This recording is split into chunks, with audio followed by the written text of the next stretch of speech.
Segunda Reis, capítulo 2. Abre sua Bíblia, Segunda Reis, capítulo 2. Não precisa nem pregar hoje. Mas eu vou pregar assim mesmo. Eu só não vou pregar o que eu preparei para essa noite. Eu vou pregar outra coisa. Parte disso aqui, eu acredito que vocês já tenham ouvido, mas vocês conhecem os meus métodos. Eu acredito que a melhor forma de aprendizagem é o da repetição. Repetição. Repetição, repetição, repetição, repetição. E à medida que a gente vai ouvindo, a gente vai retendo, retendo, retendo. Daqui a pouco faz parte de nós e sai sozinho. Lembra que eu tenho falado sobre isso aqui, brinquei com vocês alguns anos atrás, provando como é que a repetição introjeta em nós saberes que ficam em nós mesmos que inerte por anos. Mas se a gente startar esses saberes inertes por anos, décadas, eles sobem o elevador da inconsciência, vem a consciência e a gente lembra dele. Me lembro que falei sobre isso aqui há bem pouco tempo atrás. Aí cantei com vocês algumas músicas, né? Como por exemplo, o tempo passa, o tempo voa, e a poupança Bamerindos continua numa boa. A gente sabe essa música de cor salteado. E a gente não canta há mais de 20 anos. Não adianta bater.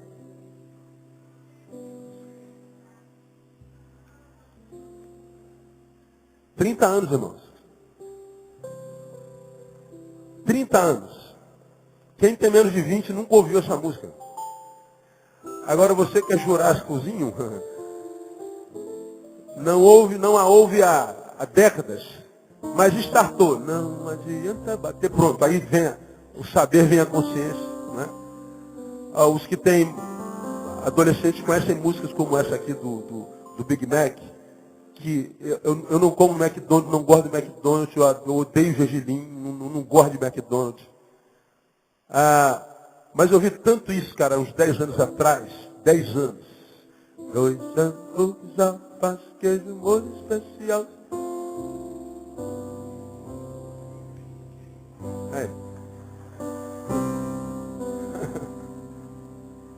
Tá aí, cara. Tem 10, 15 anos que a gente não canta os troços. Mas tu ligava a televisão em todos os canais. 2 anos, alface, queijo, molho especial, cebola, pico, no pão com gergelim. É Big Mac, falei, cara, aí tô andando na rua, daqui a pouco você... Sozinho, cara. É porque entra, é repetição, repetição, repetição, repetição, repetição. A gente vai aprendendo. E quando o saber entra, de fato, ele não sai nunca mais. Nunca mais. Tinha um irmão aqui, marido da irmã Teresa Almeida, pai dos seus 15 filhos, alguns são membros aqui da igreja, Toninho. Toninho cantava uma música, quem se lembra como é que ela começa aí? Lembra, Jorginho, Sandra? Assim, Toninho cantava uma música assim, velhinho, vamos dar oportunidade pro Toninho. Aí vem Toninho, Senhor, dá tempo pra mim, ocupar minha vida contigo. Aí ele repete, né? Aí depois, se não eu vou pelo vento e perco meu tempo caindo em perigo. Se não eu vou pelo vento e perco meu tempo caindo em perigo. Eu, moleque, eu sou filho dessa casa aqui. Toda vez que a Toinha no culto, vai cantar o Toinho. Senhor, dá tempo. Aí no outro culto, na semana que vem, Toinho, oportunidade. Senhor, dá tempo. Pô, irmão Antônio morreu, tem quantos anos? Tião, tá aí, Tião? Quantos anos tem? Tem mais de 20 anos? 10 anos? Não, tem mais, rapaz. 10 anos tem que... Meu pai morreu em 93, tem mais. Então, a Toinho era essa música. Eu me lembro, Trajano de Moraes, quando era seminarista, 20 anos atrás, lá em Trajano de Moraes, aí tinha o Gilson. Oportunidade do irmão Gilson cantar. Achei uma flor gloriosa. Irmão Gilson vai louvar. Achei uma flor gloriosa. Aí Gilson vai louvar. Achei uma flor gloriosa. Meu Deus do céu, que disco arranhado é esse? Gilson vai louvar. Eu saía, não aguento mais ouvir essa música. De tanta repetição, a gente não esquece nunca mais. Lá em Nova Holanda, meu segundo ministério, há 18 anos atrás, tinha lá irmão Isaías e a irmã Elza, dueto. Tem um monte de gente aqui que veio de Nova Holanda comigo, né? A irmã Isaías e a irmã Elza cantavam: não se pode matar um crente, aleluia, porque crente não morre não. Ele sobe à presença de Deus para receber seu galardão. Aí, eu novo na igreja, gostei do dueto do casal. Aí, culto no dia seguinte no lar. Irmão Wilson, irmão Isaías, irmão Elza. Não se pode matar o Jesus da glória. Então, o tempo todo que eu passei em Nova Holanda, eu só ouvi essa música. Sei a música todinha de cor até hoje. Aí, no início do nosso ministério aqui, fizemos um dueto juntos. O que nós cantamos? Não se pode matar. Repetição, é muito barato, é muito legal. Então, a repetição, ela é bênção. Muitas vezes a gente não sabe aproveitar isso. Nós temos uma mania ruim. A gente vai ler a Bíblia, quem lê a Bíblia, a gente vai lendo a Bíblia. Quando chega no versículo conhecido, a gente pula.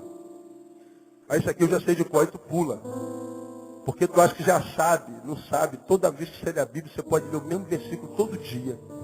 Se você parar 2 minutinhos para mastigar aquele versículo, sai algo novo dali. E você pode fazer isso todo dia durante a tua vida inteira. Se você gastar 2 minutos, além da leitura, sai algo novo daquela palavra, porque aquela palavra é a palavra de Deus. Está cheia de misericórdia, a misericórdia se renova a cada manhã, né, amado?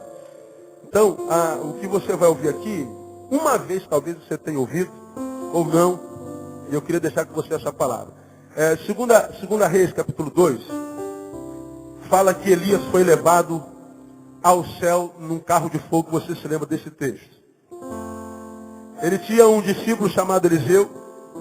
Ele fez um pedido: Senhor, me abençoe com a porção dobrada da tua unção. Esse negócio de unção, o crente gosta, unção para cá, unção para cá. E acaba que na realidade uns são, outros não, na verdade. Mas de unção a gente gosta. E diz que Elias foi arrebatado num carro de fogo. A gente vê isso do versículo 1 até o versículo 11. E do 12 em diante fala de Eliseu, que foi o discípulo amado, fiel, presente, que queria do mestre a unção para continuar o trabalho do mestre. Então Elias é assunto aos céus, e no 12 diz assim: o que vendo Eliseu, clamou: meu pai, o carro de Israel e seus cavalos, seus cavaleiros, e não o viu mais.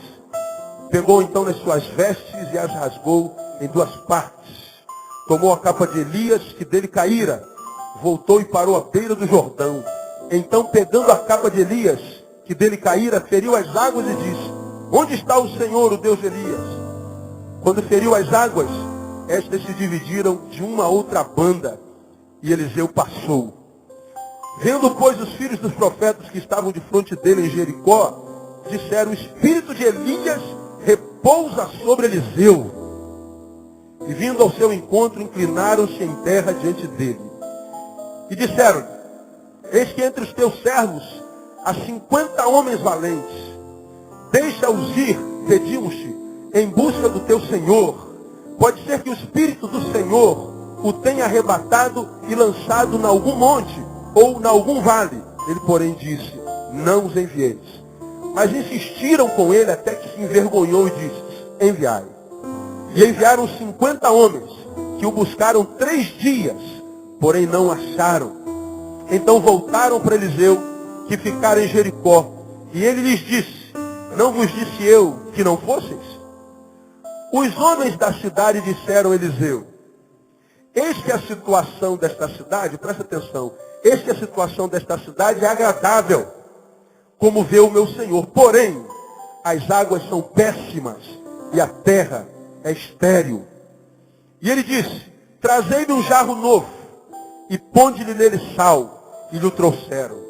Então saiu ele ao manancial das águas e, deitando sal nele, disse: assim diz o Senhor, sarei estas águas. Não mais sairá delas morte nem esterilidade. E aquelas águas ficaram sãs até o dia de hoje, conforme a palavra que Eliseu disse. Amém, amados? Deixa a sua Bíblia aberta aí. E deixa eu explicar a você o que aconteceu aqui. Eu quero conversar com vocês 15 minutos mais para a gente terminar o nosso culto. Elias foi arrebatado. Eliseu ficou com a unção dele, com a sua capa. E os discípulos de Eliseu, que era discípulo de Elias, viram a mesma coisa que Eliseu viram, o homem ser arrebatado. Um redemoinho de fogo, carruagem de fogo. Tomaram Elias e o levaram. Os discípulos, querendo abençoar Eliseu, disseram: Senhor, quem sabe nosso Senhor arrebatou o teu Senhor Elias e o deixou em algum dos montes da região. Eu tenho 50 homens aqui valentes que poderiam ir pelos montes, pelas cidades, procurar Elias. Talvez ele esteja em algum lugar, ele foi transladado. Eliseu falou: não precisa, porque não é isso que aconteceu. Não, mas nós insistimos. Então tá, então vocês vão. E os 50 homens saíram por todos os cantos procurando Elias, mas não acharam. Quando voltaram, eles trouxeram o relatório de uma cidade. E esse relatório está aí no versículo 19. E os homens da cidade disseram a Eliseu: eis que a situação da cidade é o quê? Agradável como vê o Senhor. Porém, as águas são péssimas e a terra é estéril. Essa palavra, irmão, me chamou muita atenção. Porque fala de uma cidade que aos olhos humanos era uma cidade bonita, formosa, agradável. Falam de uma geografia muito agradável, muito aconchegante, bela. Fala de uma cidade muito bucólica, digamos assim, uma cidade bonitinha, uma cidade com muita beleza natural. Mas diz que aquela cidade, embora formosa, tinha um problema grave. Qual era? As suas águas eram o quê? Péssimas, ruins. E a sua terra era o quê? Estéril. Então, o relatório dos homens é o seguinte: quando a gente olha para a cidade, ela é bela. Mas a sua aparência, porque água e terra, ou seja, a essência dela, está podre. É uma cidade que parece, mas não é. É uma cidade que tem desconexão entre essência e aparência. Entre o que é e o que parece ser. O relatório dos discípulos de Eliseu, entre outras coisas, era o seguinte: Senhor, nada do que os nossos olhos veem é o que é. Porque o mais importante, a água e a terra não prestam. A terra é onde se planta o alimento e a água é o que lhe dá o crescimento, é o que alimenta. Então não adianta plantar porque não dá. A cidade parece, mas não é. Essa é uma cidade doente. É uma cidade que aos olhos parece ser um lugar extremamente agradável para se viver, para se estar. Mas está inviável. Uma cidade inviável. Uma cidade agradável, mas com água e terra estéril. Lendo esse texto aqui, irmãos, eu tentei fazer uma analogia entre ela e a cidade do Rio de Janeiro. Na minha concepção, eu não viajei o mundo inteiro, já viajei bastante, mas não o mundo inteiro. Quem sou eu? Falta muito mundo para eu viajar ainda. Mas em todos os lugares que eu já conheci pessoalmente, ou por foto, eu ainda não consegui achar uma cidade mais bonita do que o Rio de Janeiro. E a maioria dos cariocas nem podem concordar com isso, porque 70% dos cariocas não conhecem a sua cidade. Quer ver uma coisa? Quantos aqui já foram, sinceramente, no Cristo Redentor? Levanta a mão. Baixa. Quantos não foram? Metade. Quantos aqui nunca foram no Pão de Açúcar? Metade. Pesquisas dizem que 61% dos cariocas nunca foram ao Cristo, nunca foram ao Pão de Açúcar, nunca subiram o morro, Marcos Monteiro. Nunca subiram o morro. A gente não conhece a vista chinesa. A gente não conhece a região serrana. A gente não conhece as cidades do alto. A gente não conhece as belezas naturais. A gente não conhece absolutamente nada. A maioria de nós só conhece o trajeto da casa para o trabalho, do trabalho para casa, da casa para a igreja, da da igreja para casa. A gente não tem noção da beleza que a nossa cidade tem. Todavia, a beleza da nossa cidade, embora seja uma das maiores do planeta, representa muito pouco para nós cariocas hoje. Por quê? O que rege a sociedade no tempo que se chama hoje? Orgulho pela beleza da cidade ou medo por causa da qualidade de vida da cidade? Orgulho ou medo? O que nos rege? Não ouvi? Medo. Diante do medo que sentimos, o orgulho pela beleza não vale nada. Pastor, eu preferia que Deus tirasse o pão de açúcar, tirasse o corcovado, que Deus acabasse com as cidades serranas e trouxesse paz para a nossa cidade. Eu prefiro morar numa favela apaziguada do que morar na Zona Sul em guerra. Porque com o medo que a gente tem, a gente não consegue nem vislumbrar a beleza da cidade. É uma comparação forçada, mas eu acho que essa cidade aqui tem a ver com o que nós vemos hoje. Uma cidade linda, mas uma cidade que está estéril com relação à qualidade de vida. Nós, enquanto sociedade carioca ou não, de qualquer sociedade do planeta, somos diferentes, um monte de coisa aqui, ó, nós somos diferentes no grau de instrução. Tem gente que tem graduação, pós-graduação, mestrado, doutorado. Tem gente aqui que só tem segundo grau, primeiro grau, tem gente aqui analfabeta. Nós somos diferentes no nosso grau de instrução, somos diferentes na cor, no peso.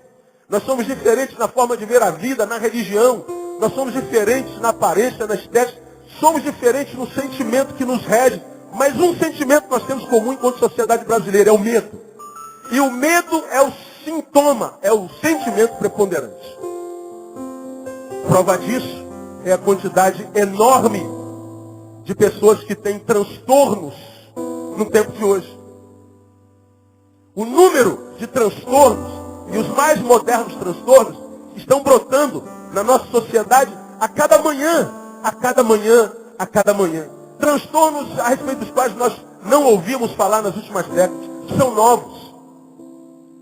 Como você me tem ouvido falar, nós vivemos de tal forma tomados pelo medo, que esse medo gera 3 suicídios por dia no planeta, 25 suicídios por dia no Brasil. Medo. Agora nós moramos num dos países mais abençoados do mundo. Numa das cidades mais lindas do planeta. Mas a essência dela é morte. A essência dela é esterilidade. A essência dela é infertilidade, esterilidade. Esterilidade é o quê? Sinônimo de frustração. Por que esterilidade é sinônimo de frustração? Porque só se frustrou quem tentou e não conseguiu. São tentativas vãs. Agora, o que acontece quando a gente vive se frustrando? A gente acaba desacreditando de que dias melhores virão. A gente tenta melhorar, a gente tenta andar certo, a gente tenta ser honesto, a gente tenta cumprir o nosso papel, mas a gente sendo honesto, andando certo, a gente só leva ferro. A gente só leva na cabeça como é difícil ser honesto nesse país. Quem é empresário aqui sabe, para legalizar uma empresa é uma dificuldade. E quando legaliza, a taxa tributária é tão grande que a gente não aguenta, quebra. Saber que a gente compra um açúcar e o valor do açúcar é menos de 50%, porque os outros 51% é imposto. Não dá para andar certo. Andar certo é muito frustrante. Aí o que a gente acredita? Não tem jeito. O pastor está perdido. Não tem mais jeito. Aí a força que acaba nos movendo é, como eu disse aqui alguns anos atrás, é aquela palavra que sai da boca de quem está frustrado e quem já não acredita mais. Quer saber? Que se dane. Dane-se. Eu vi essa palavra, por isso eu mudei o sermão de hoje. Eu vi a palavra dane-se hoje 2 vezes.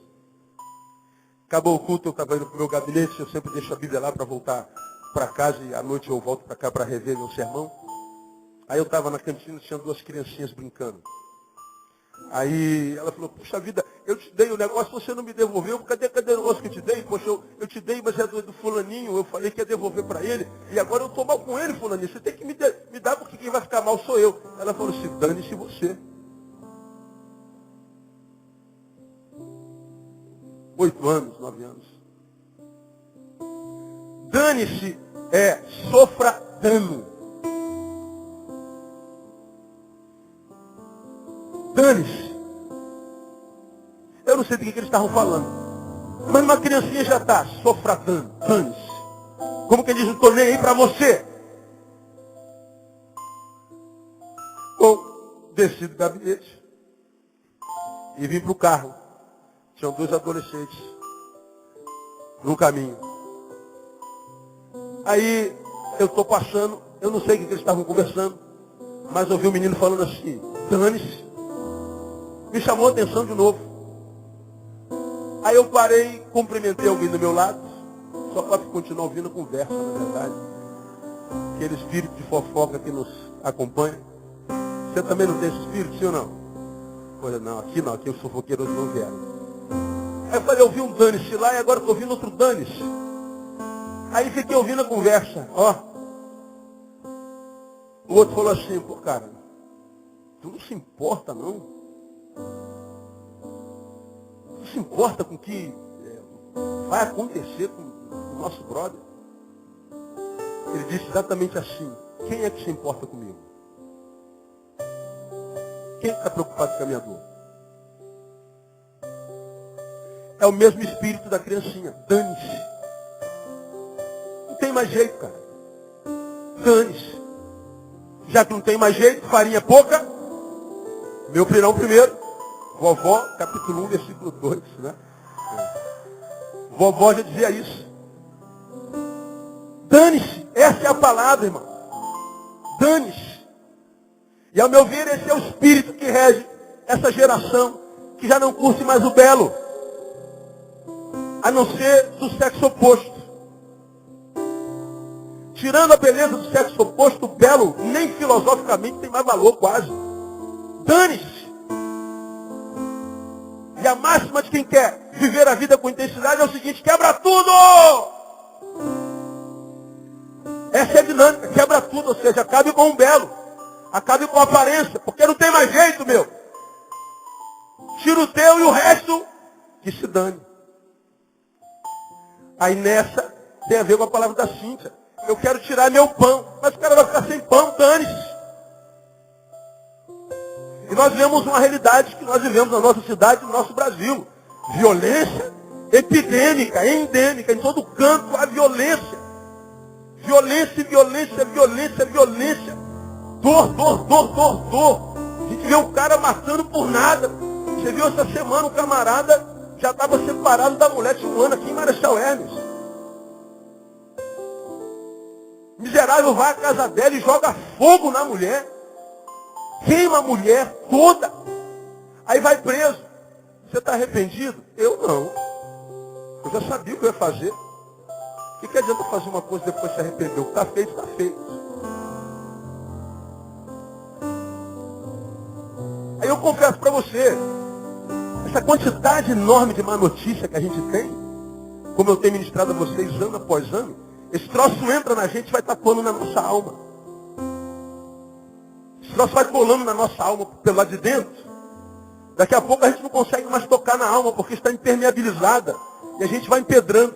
Aí eu vejo um homem desse que diz, me arrepender de nada. Eu tenho tanta raiva dele, que muitas vezes a gente deseja a morte dele. Para que esse sentimento não flua de mim para ele enquanto energia, eu tenho que brigar contra mim. Porque na doença dele, eu tenho a revelação da minha.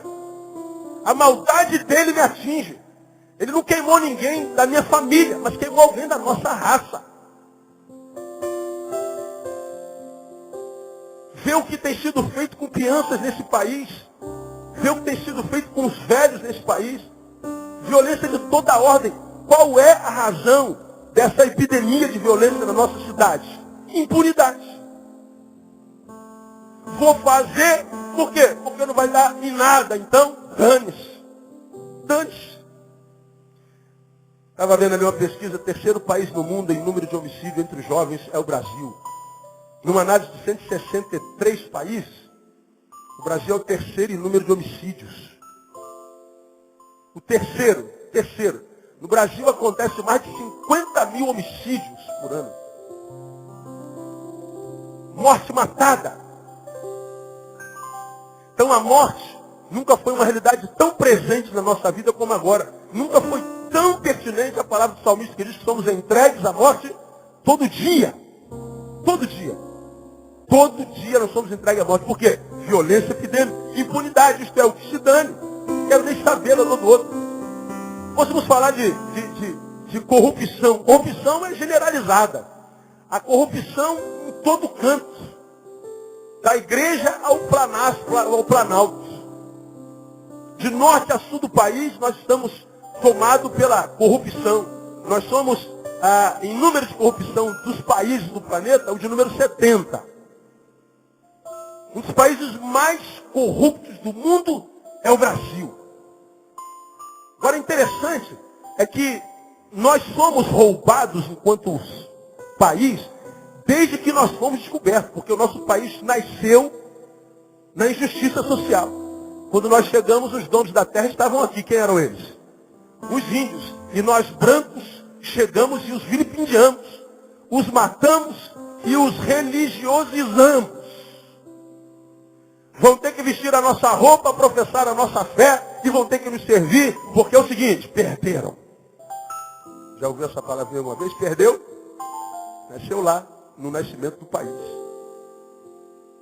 Somos roubados desde que o Brasil existe. Dinheiro vão pro ralo o tempo inteiro. Agora, veja a grandeza desse país, irmão. A gente é roubado aos bilhões todo ano, mas o país não quebra. O país continua crescendo. Imagina se o país não tivesse corrupção. O pastor Marcos Monteiro pregou hoje de manhã, ele citou Marcos Terena, que é um índio que trabalha com missões no Brasil, que é da tribo dos Terenas. E ele estava numa palestra, Marcos Monteiro faz bem do Marco Terena, e Marco Terena falou que enquanto estava na tribo, enquanto ele era só índio e não trabalhava entre os brancos, ele não conhecia a palavra pobreza e nem conhecia a palavra fome, porque na tribo não existiam essas palavras no vernáculo. Eles não conheciam a palavra fome. Só veio conhecer a palavra fome, só veio conhecer a palavra pobreza quando ele começou a se relacionar com os brancos. E quando ele ouviu a primeira vez a palavra pobreza e a palavra fome, ele não sabia do que estavam falando. Porque se essa conotação de pobreza e fome há entre nós por causa da corrupção. Como eu falei, citando a palavra da Cíntia, só há gente com fome porque há gente com mais de um pão. Só há professores desempregados porque há professores com 10 matrículas. Só há funcionários públicos que não estão trabalhando, embora pudessem, porque estão concursados e aprovados, porque há filhos de poderosos com 4, 5 cargos. Então a razão da fome não é Deus, sou eu. Somos nós.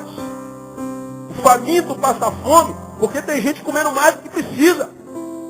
Só tem gente sem teto porque tem gente com mais teto do que usa. Agora, qual é a razão dessa corrupção generalizada? Egoísmo. E a pergunta é, e o outro? Se dane. Se dane o outro, pastor. Essa é a palavra de ordem, dane-se. Se a gente fosse falar da sexualidade patológica. Porque é um dos poucos prazeres que o ser humano tem que não precisa pagar nada. Então é onde tudo desemboca. E aí a gente vê o sexo que é uma bênção. Graças a Deus que Deus, quando nos criou, pensou em sexo. Amém ou não? Ó, tem meia dúzia que gosta, né? Ainda. Então, graças a Deus, é presente de Deus. Agora, como é o prazer mais iminente, mais próximo, portanto, pertinente, tudo desemboca lá. Como eu tenho pregado nesses últimos meses, tem sido um escândalo horrível nesse país inteiro, minha fala, quando eu digo que essa geração é uma geração escrava desse pedaço do corpo. Parece que ele não tem pernas, braços, tronco, cabeça. Ele só tem essa parte do corpo aqui. Todo o prazer dele é restrito a essa parte do corpo. E aí a gente vê todo tipo de psicopatologia, que na verdade é a coisificação do ser humano, como eu tenho pregado aqui repetidamente. O ser humano não é mais um ser a ser amado, é um ser a ser usado, e usado para o meu prazer. E depois que essa coisa é usada para o meu prazer, essa coisa é descartada. É a desvalorização total do ser humano. Não há problema no sexo, mas na forma como se faz, sim, porque o sexo é bênção. A deformação dele é que virou uma maldição. Porque é o processo de coisificação do ser humano. Aí a gente pergunta, mas moço, e o sentimento do teu próximo? Qual é a palavra? Dane-se. Ele tem um coração, o problema é dele. Dane-se. A gente vê realidades nesse país horríveis. É muito, muito terrível. Nós somos um país onde, em média, o indivíduo começa a sua vida sexual aos 14 anos. Para quem tem 14, fala assim, já é tarde, né, pastor? Para quem tem mais de 14, é cedo demais, porque o de 14 anos não sabe nem quem é. É alguém que essa cabeça aqui, ó, ainda não está formada. Portanto, ser escravo dessa cabeça aqui é uma desgraça. Eu me lembro perfeitamente, a primeira vez que eu fui sair com o André, eu já falei isso aqui, há 22 anos atrás. Comecei a namorar André dia 7 de fevereiro de 1986. Foi nesse dia. Eu, líder de adolescente, líder de jovem, né? Uma bênção. Esse menino é uma bênção. As meninas da igreja, tudo querendo casar comigo, namorar comigo. Olha que beleza. E como vocês viram no culto de 20 anos, eu era feio a dessa. Agora não foi essa coisa toda a vida inteira. Naquela época era feio. Saí com o André a primeira vez.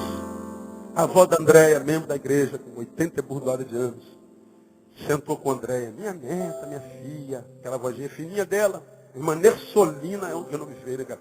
Irmã Nersolina Esteves Leal, minha neta, eu estou feliz que está namorando Neil é uma bênção. Mas olha, meu filho Neil, embora seja um homem de Deus, é homem. E homem é o seguinte, quando a cabeça de baixo sobe, a de cima para de pensar.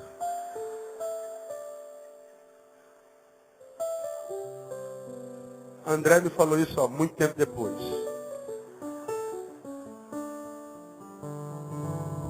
Aí eu fiquei mastigando com os dentes do cérebro. A de baixo sobe, a de cima para de pensar.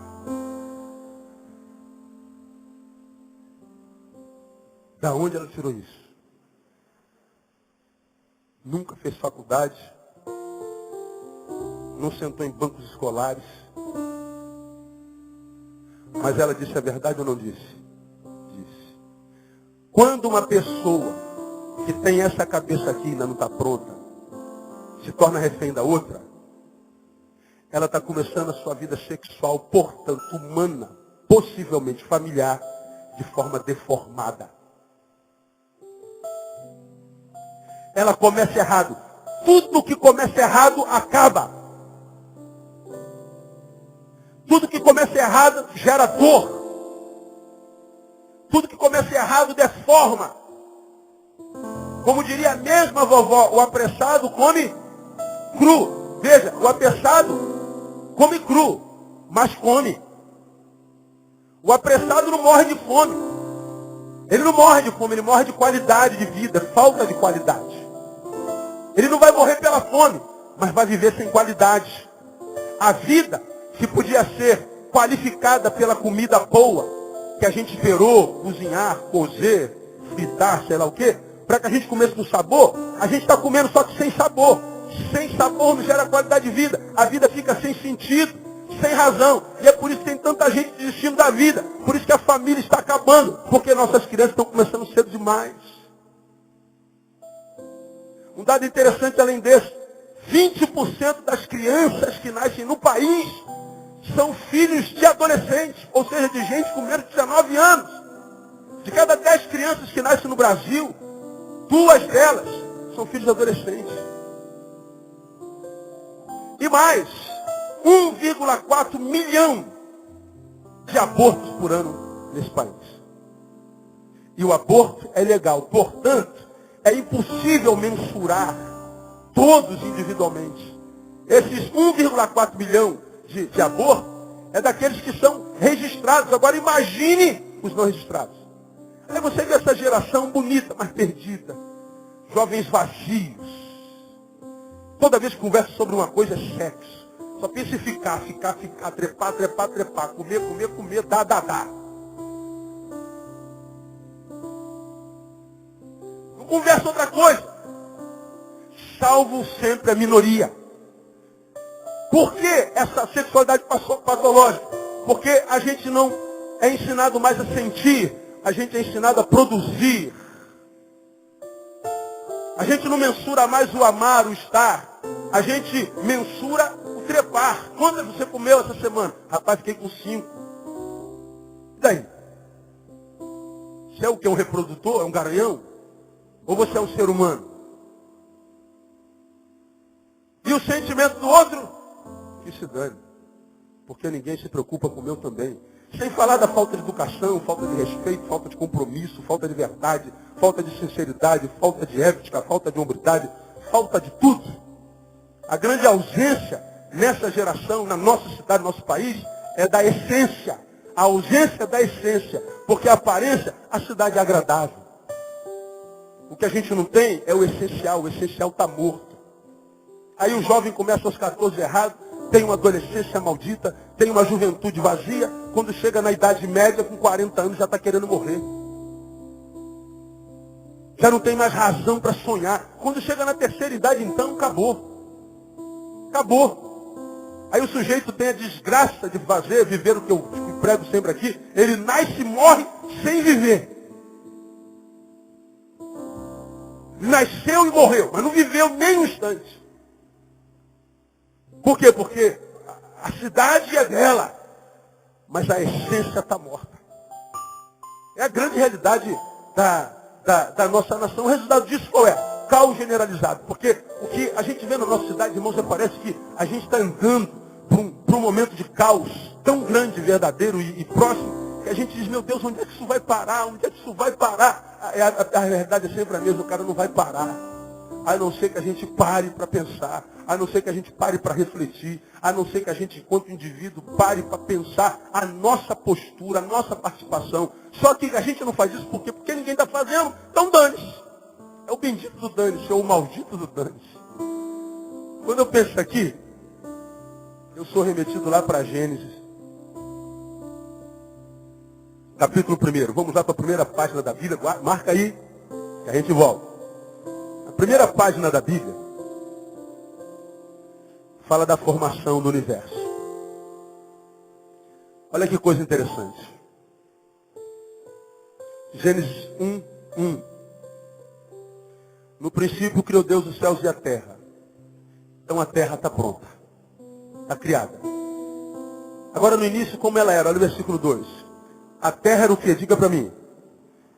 Sem forma e que mais? Vazia. Veja que coisa interessante. Qual era a forma? Sem forma. E o conteúdo, a essência? Vazia. A aparência e a essência tinha equilíbrio. Mesmo assim, diz que havia trevas sobre a face do quê? Do abismo, mas o Espírito de Deus pairava sobre a face das águas. A terra era sem forma e vazia, e havia trevas sobre a face do abismo. Esse abismo aí pode ser chamado de caos. Havia trevas sobre o caos. A terra, quando Deus criou, embora tivesse equilíbrio entre aparência e essência, ainda assim Deus chamou de caos. Mas diz que sobre o caos, o Espírito de Deus pairava. Isso aqui para mim é uma esperança grande, irmão. Porque o caos dentro do qual a terra se encontra, não significa dizer que Deus não possa se mover sobre ela. Porque desde o Éden, esse texto me mostra que o Espírito Santo de Deus é especialista em se mover sobre o caos. Por exemplo, eu não sei como é que está a tua vida, cara. Eu não sei como é que você entrou aqui, não sei como é que está a tua família, a tua vida financeira. Ah, pastor, não vamos falar sobre isso não, porque a minha vida está caótica. Pois bem, o que Deus está falando aqui? O Espírito Santo de Deus pode pairar sobre você e mudar essa situação no nome de Jesus. Diga, irmão, que está do seu lado assim, então não perde a esperança não, irmão. Perde a esperança não. Amém ou não? Não perde a esperança. Diga assim, eu não posso perder a esperança. Pois é. E a gente sabe exatamente quando uma pessoa perdeu a esperança, né? A gente, quando perde a capacidade de esperar, a gente se desespera. Quem não espera, se desespera. E a gente vive num tempo de gente desesperada. Tenho me encontrado com homens pedra todo dia, impressionante. Pessoas que não têm mais nada na alma. Pessoas que perderam a esperança, querem saber que se dane mesmo, eu vou quebrar tudo. Eu vou pegar todas, eu vou acabar com o sentimento de todo mundo, porque não há mais jeito. Gente que se entregou. E caminhar com essa gente por si só já faz mal. Porque o fim delas é o abismo e a solidão. Desistiram. Agora não deveriam fazê-lo porque a Bíblia diz que o Espírito de Deus paira sobre a face do caos. Agora o interessante é que Deus, porque pairava sobre a face do caos, ele começou a dar forma a essa forma caótica de ser na terra. Diz o texto que Deus começou a dizer, haja luz, e houve luz. Viu Deus que a luz era boa, chamou a luz dia e as trevas noite. E foi a tarde e a manhã, o dia primeiro. Disse Deus, haja um firmamento no meio das águas e haja separações. Deus foi dando forma à terra. Deus foi colocando as coisas no lugar. Deus foi arrumando a casa. Deus foi acabando com o caos. Pois bem, quando o caos é Deus quem produz, Deus dá jeito. Agora, quem é que tem causado esse caos que a gente está vivendo hoje? Quem é que tem causado? Quem é? Diga, eu. Diga, nós. Pois é. Todos nós. Porque mesmo que você ache muito bonzinho, certinho, você é o cara. Acha que não contribui para o caos porque você não faz mal a ninguém. Pois é. Isso já é bom. É meio caminho andado. Mas o que destrói a terra não é só a ação dos maus, é a omissão dos bons. E a Bíblia fala isso desde que a Bíblia é Bíblia, porque ele disse, aquele que sabe fazer o bem e não faz, peca. Então o pecador não é quem produz mal apenas. O pecador é quem não produz bem. O pecado não é só por comissão, é por omissão.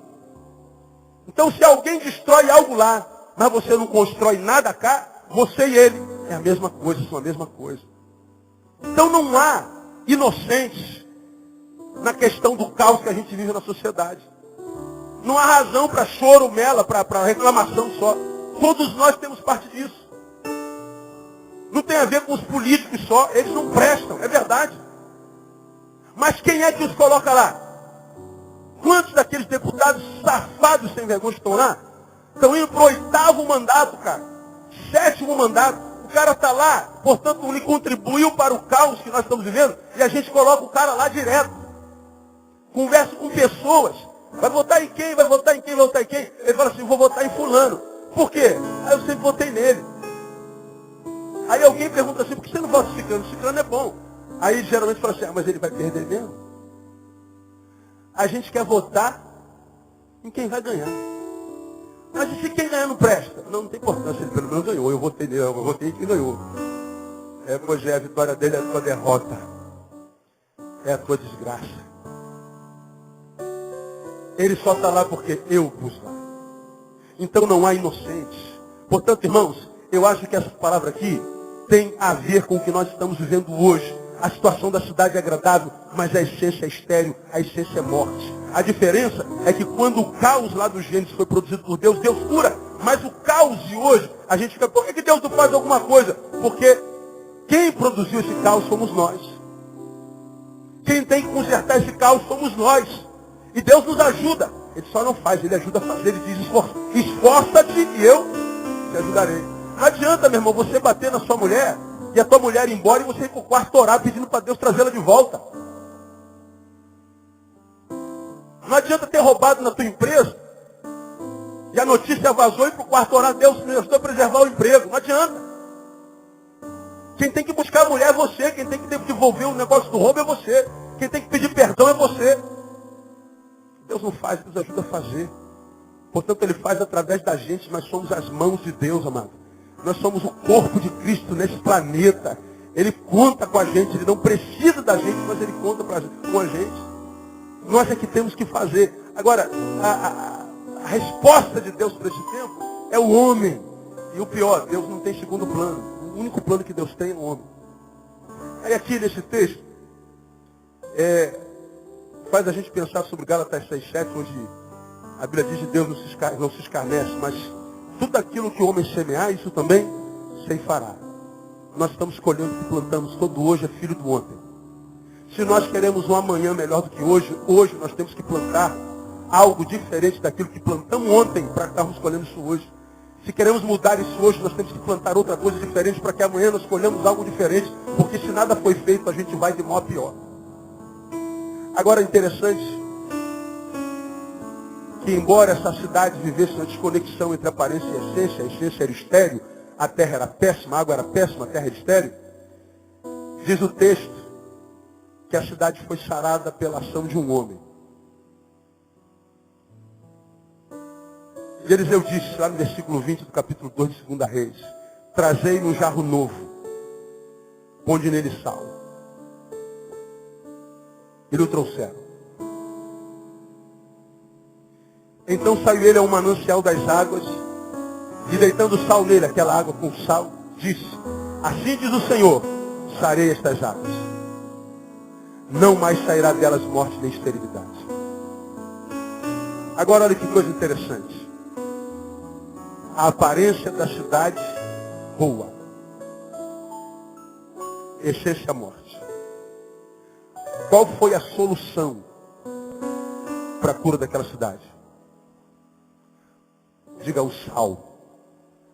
Sal. Muito bem. O que Mateus capítulo 5, versículo 13 diz? Vós sois o sal da terra.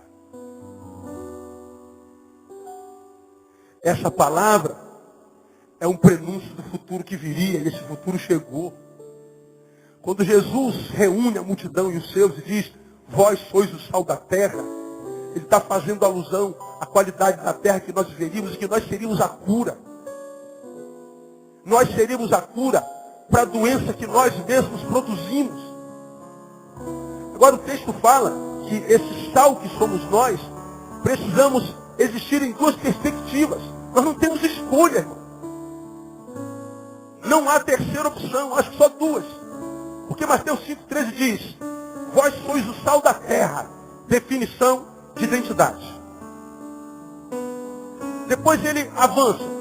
Mas se o sal não salgar, ou seja, se tornar insípido, quem conhece o texto aí? Diga o resto. Para nada mais o que? Presta. Senão para quê? Para ser lançado fora e pisado pelos homens.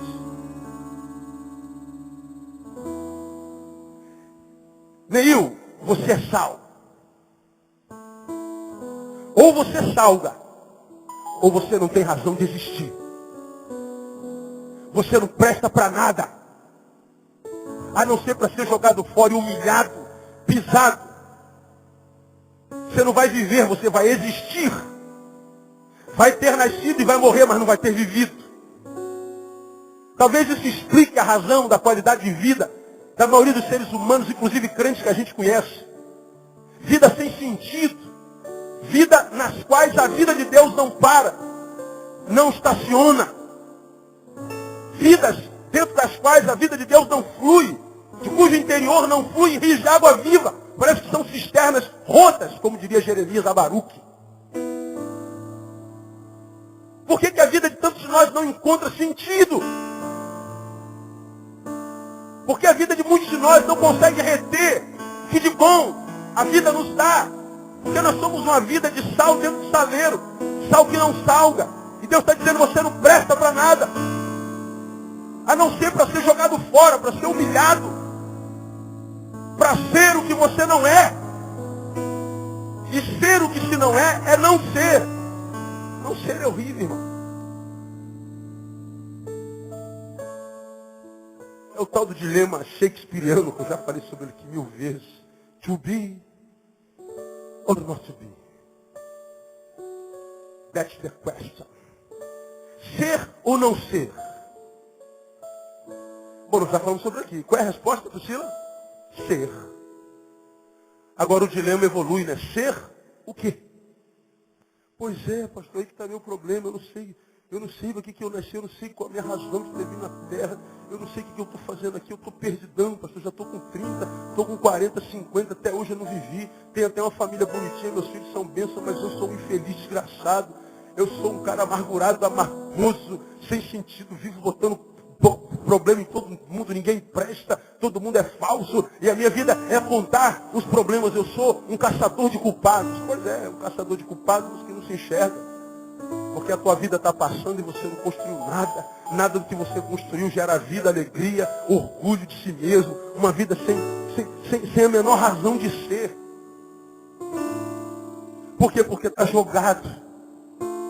Porque o texto diz que ou nós salgamos, ou seja, ajudamos a transformar a terra na melhor terra que a terra possa ser, ou nós salgamos, ou fazemos diferença nesse estado de degradação, salgamos como sal para dar sabor, como sal para preservar, ou a não vida.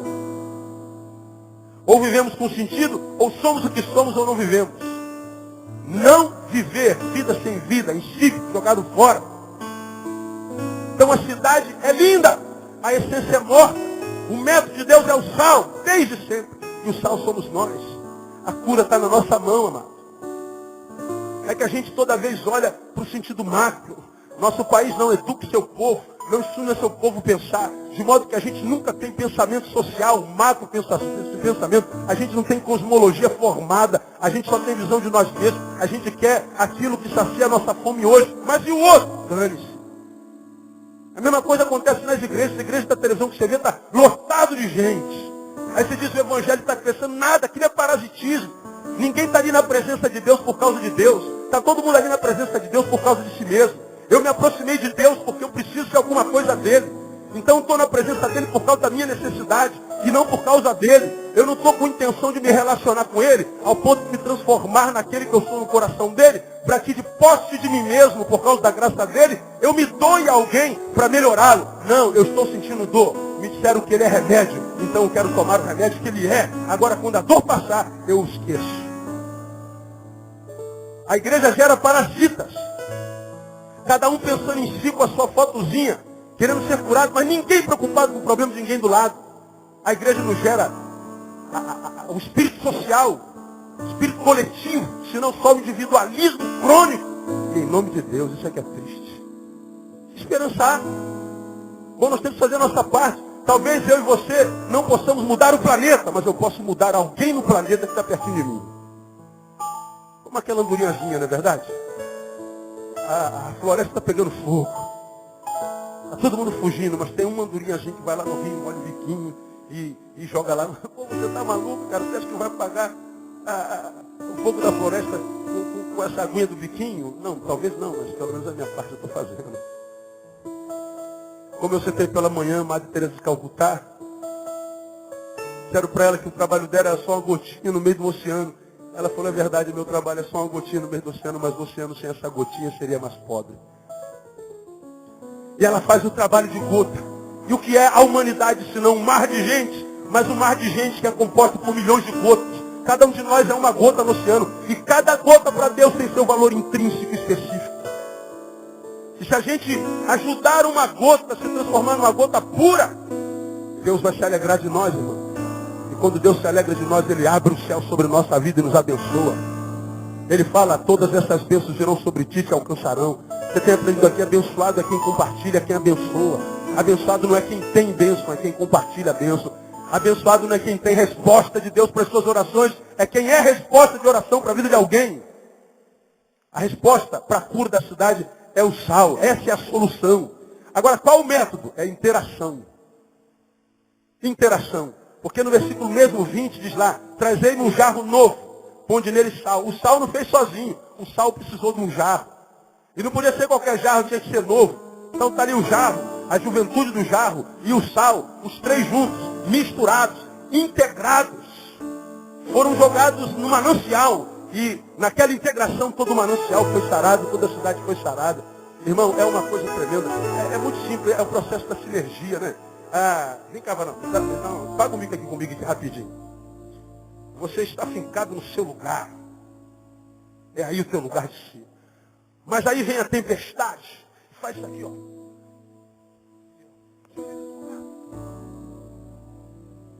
E a tempestade pega ele e joga ele para lá. Mas, se esse cara viver interação, vem cá, Vascaíno, chega aqui.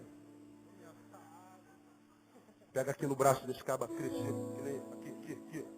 Isso. Então ele está ali fincado, mas vivendo interação.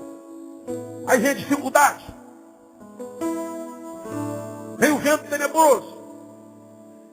O diabo se levanta. Nós queremos destruir. Assim acontece na vida de todo mundo, mas esse cara está vivendo sinergia. Ele abençoou esse cara aqui e agora esse cara o está abençoando. Uns aos outros é evangelho. Evangelho são novas de grande alegria. E por que a marca do Brasil é choro, medo? Porque falta evangelho, falta sal. A sociedade está excluindo Deus do seu contexto. Nossas novelas são espiritistas o tempo inteiro. Macumba o tempo inteiro. Homossexualismo o tempo inteiro. A decadência da família. Os adolescentes em toda novela de televisão tem casa montada. Tem companheiro, só não vê trabalhando. Mas tem carro, apartamento montado. Está tudo prontinho, não tem pai nem mãe. E a gente vê essas ministrações subliminares entrando na nossa vida, acabando com família, acabando com os valores de Deus, os valores espirituais, degenerando o processo social coletivo de serviço. Todo mundo se dando bem, todo mundo se dá bem. E a gente não sabe por que a sociedade está como está. Porque a gente não interage, a gente está vivendo uma vida extremamente individualista, parasitária. Obrigado a vocês, Deus abençoe vocês. Vocês abençoaram muita igreja. Aplauda o Senhor pela vida deles aí. Não é simples não.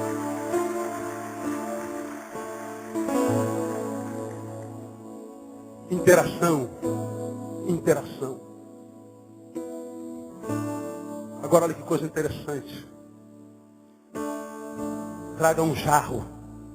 Olha, um jarro novo. A gente vai a Mateus capítulo 9. Não se deita vinho novo sobre odres velhos. Só se deita vinho novo sobre odres novos. O jarro tem que ser novo. O vinho é o Espírito Santo. E o jarro novo quem é? Somos nós. Ó nós aí outra vez. Olha a Reis, fazendo alusão ao Evangelho aqui. Fácil. Deus quer usar o jarro que você é para enchê-lo dele. Mas ele só enche jarro que está disposto a ser esvaziado. Ele só enche jarro que ao ser cheio enquanto jarro, não se enfurne dentro de uma igreja e queira se encher cada vez mais. Ele quer jarro que seja tão grato por ser jarro cheio, que ele não consegue ver outro jarro vazio, que ele vai compartilhar. Sabedor de uma coisa, que quanto mais ele se esvazia para encher alguém, mais aquele que o encheu, o encherá mais. Agora, enquanto a gente não entende isso, e não enche alguém, aquele que é a fonte, e a fonte é inesgotável, vai continuar nos enchendo. Vai chegar uma hora que Deus vai falar, não continueis a trazer ofertas vãs. Já estou cheio dos vossos ajuntamentos solenes. Já estou cheio das vossas reuniões. Já não as suporto mais. Porque é gente cheia que não enche a vida de ninguém. A solução é o sal, o método é a comunhão. De modo que a porção que teremos do Espírito será a proporção da nossa capacidade de recepção e de utilização. Será a proporção da nossa capacidade de renovação, de interação. Eu tenho de Deus aquilo que de Deus posso ter. Porque ele diz, se o vaso for velho, não pense em vinho novo. Se o vaso não se renova, não espere mais de mim. Como você já me ouviu falar aqui. O vinho é o Espírito. Se Deus liberar o Espírito sobre um vaso velho, ele arrebenta o vaso. De modo que ele retém o Espírito por amor. Ele retém a bênção por amor. Ele não abençoa por graça, porque se abençoar arrebenta com a gente. É quando a bênção faz mal. Tenho que renovar, portanto o papel da renovação é minha. Romanos capítulo 12 diz que eu tenho que renovar minha mente. Agora, como eu posso renovar minha mente se eu só me relaciono com gente velha? Se eu só me relaciono com as mesmas pessoas? Se eu não interajo, se eu não estou inserido, se eu não sou sal, se eu não me relaciono? Renovamento é interação.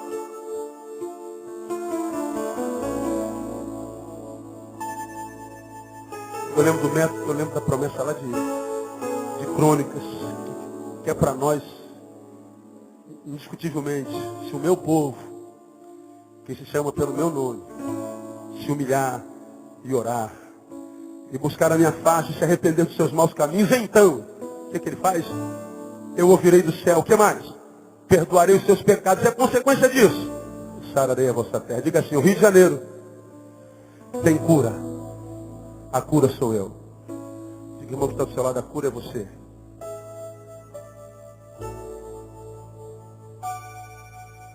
Termino. A solução, sal. O método, interação. Agora, qual o cuidado a tomar? É o da ambiguidade. Olha que sinistro. O cara recebeu a unção do maior dos profetas maiores. O cara pegou um vaso novo cheio de sal e curou as águas de uma cidade inteira. O cara estava cheio da unção.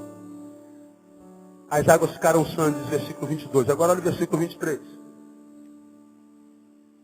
Então subiu dali a Betel. E subindo ele pelo caminho, os meninos saíram da cidade e zombavam dele, dizendo, sobe calvo, ou disse, ai careca, sobe careca. Virando-se ele, Eliseu, para trás, os viu e os amaldiçoou em nome do Senhor. Então 2 ursas saíram do bosque e despedaçaram 42 daqueles meninos. E dali foi para o Monte Carmelo, de onde voltou para Samaria. Ai, careca! Ah, velho careca! O mesmo cara que curou a cidade, volta para meninos, Deus amaldiçoou o nome do Senhor. Aparecem 2 ursas e matam 42 meninos. Quem pode explicar um negócio desse aqui, cara?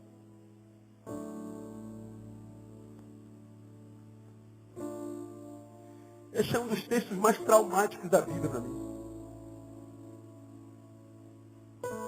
Onde é que entra a ambiguidade? O mesmo varão que tem poder de Deus para abençoar, tem poder de Deus para destruir.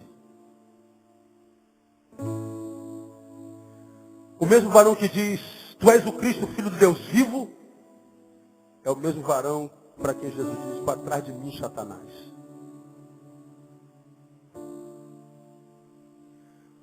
O mesmo povo que diz, bendito é o que vem em nome do Senhor, é o que diz, crucifica-o. O mesmo que sara é o que adoece. Nós somos esse aqui.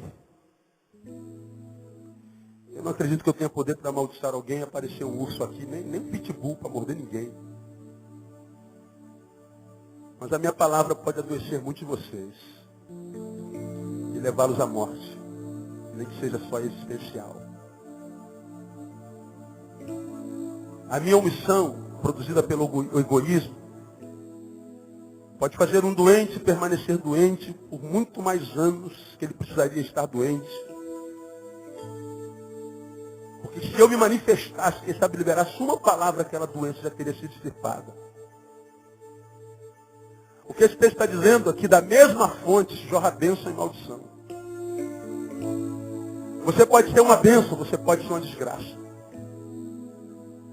Você tem diante de si o poder de Deus para construir, reconstruir, para abençoar, mas também tem o poder em si para destruir, para amaldiçoar, para fazer mal e produzir dor. Talvez a gente entenda porque Deus desde sempre tem posto diante do seu povo, eis que põe diante de ti a vida e a morte, a bênção e a maldição. Escolhei, pois, a bênção e viver. Nós escolhemos que vamos ser. Preguei domingo passado que quando a Bíblia fala que nós somos livres, na minha concepção, nós só somos livres para escolher a quem servir. Porque eu sou livre para escolher juntar com Ele, mas se eu não escolher juntar com Ele, eu estou dividindo. Quem não é comigo é contra mim, quem comigo não ajunta, espalha. Ah, pastor, eu não estou com Jesus não, mas também não estou contra. Está sim. Está com Ele? Não, então é contra. Está juntando com o reino dele? Não, então está destruindo, está espalhando. Agora, tudo que a gente faz, tudo que a gente produz, inclusive o nada, é semente, vai voltar para nós. O nada é matéria-prima.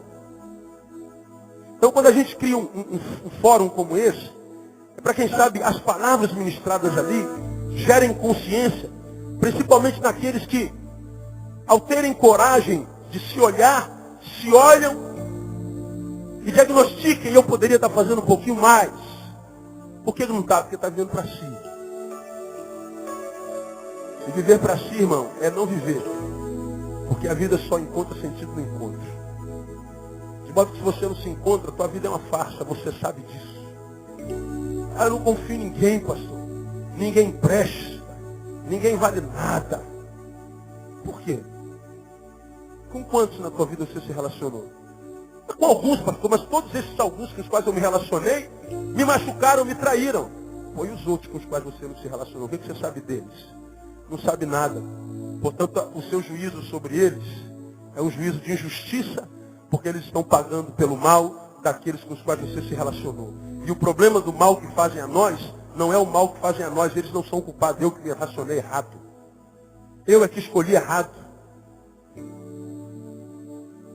E como a gente tem aprendido aqui, o outro pode ser o nosso veneno, mas o outro também é a nossa cura.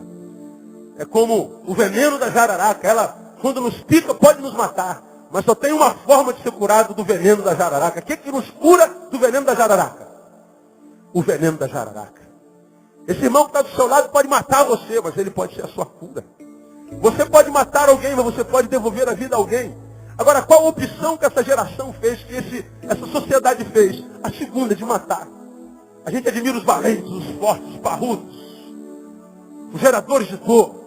Eu arrebento mesmo, eu quebro tudo. Eu dou tiro para todo lado. Eu já matei não sei quanto. Eu arrebento mesmo, eu quebro tudo. Se eu ficar errado, eu arrebento. E o cara acha que isso é bonito.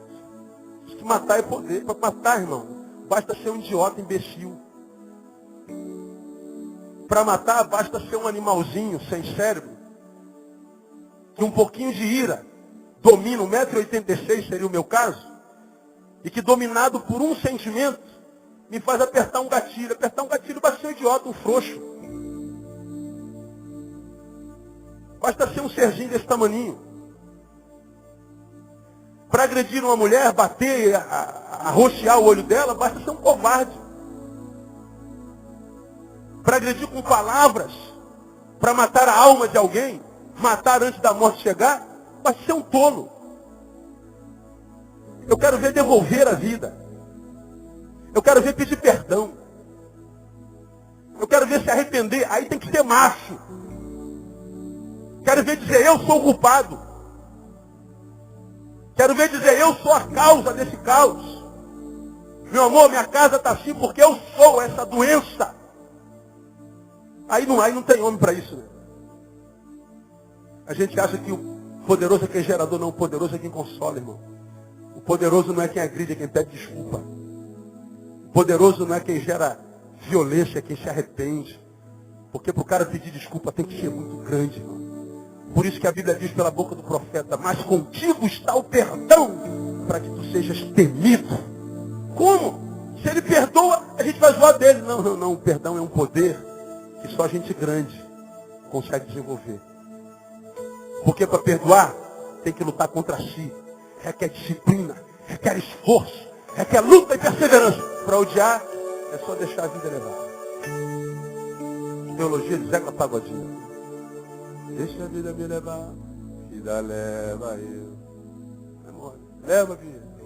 Leva a vida. É mole. Basta ser um tolo. Agora, para lutar contra a vida que está querendo me levar para o buraco, eu tenho que me esforçar, eu tenho que lutar, eu tenho que perseverar. Eu tenho que usar disciplina, eu tenho que lutar contra mim mesmo, eu tenho que sentir dor, eu tenho que fazer força. E aí, irmão, a gente aprenda que a vida é para quem não desistiu dela. A vida só é boa para quem é bom com ela. De modo que se você não é bom com a vida, não espere que a vida seja boa contigo. A vida será inimiga de quem a tem e não a vive com essência e com excelência. A vida é inimiga de quem não gosta dela. Como eu já preguei aqui, com isso eu termino. Mário Quintana disse que analfabeto não é quem não sabe ler, lembra disso? Analfabeto é aquele que sabe ler e não lê. Para quem está no analfabeto, aquele que sabe ler e não ler. Eu faço uma analogia. Para mim, morto não é quem morreu. Morto é quem está vivo e não vive. E a vida de um vivo morto é pior do que um morto defunto. Porque o defunto só não está vivendo porque não tem opção. Você tem opção e não vive. Como que eu não vivo? É porque se vive para si, você não vive. Porque a vida só tem sentido no encontro. Então, meu irmão, o Senhor está dizendo para mim e para você nessa noite, vós sois o sal da terra. E a terra começa no lugar onde pisa o nosso pé. Você é sal para esse lugar onde você está pisando agora. Você está entendendo isso, amém ou não? Você vai passar pelo caminho, quando chegar na tua casa, você é sal para aquele lugar. Quando você chegar no seu trabalho, você é sal para aquele lugar. Enquanto você não chega no trabalho, você está dentro do ônibus, você é sal daquele lugar. E quando você é sal em essência, você vai produzindo sal e o lugar por onde você vai passando vai curando. E por que isso é importante? Porque a vida de quando em vez nos prepara a cilada. E a gente está muito bem aqui, mas daqui a pouco a gente perde tudo, tem que voltar tudo de novo.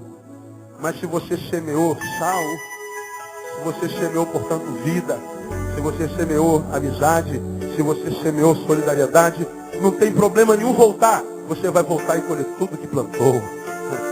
E quem colhe tudo que plantou para o bem, recomeçar não é problema algum.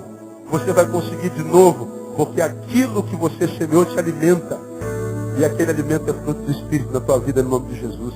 Então, meu irmão, você entrou para adorar, propõe sair daqui hoje para servir. E peça ao Senhor, Senhor, faz de mim um vaso de bênção nas tuas mãos. Faz de mim um canal. Faz de mim como um farol que brilha à noite. Como ponte sobre as águas. Como abrigo no deserto. Quero ser uma flecha que acerta o alvo. E que adianta ser uma flecha se ela não acerta o alvo? Essa música é tremenda. Vamos cantar essa música para a gente encerrar. E ela me abençoa muito. É uma oração. Uma oração. Porque a nossa vida só encontra sentido. Não dá sentido à vida de alguém. Então, Ricardo, quando estava ministrando louvor, perguntou, você abençoou quem nessa semana? Talvez você não tenha abençoado ninguém. Proponha fazê-lo nessa semana que vem. Proponha ser uma bênção. Você vai ver que quando for bênção, você terá bênção todo dia na tua vida. Quem recebe essa palavra com a vida de Deus, que Deus recebe essa palavra. Aplauda o Senhor bem forte.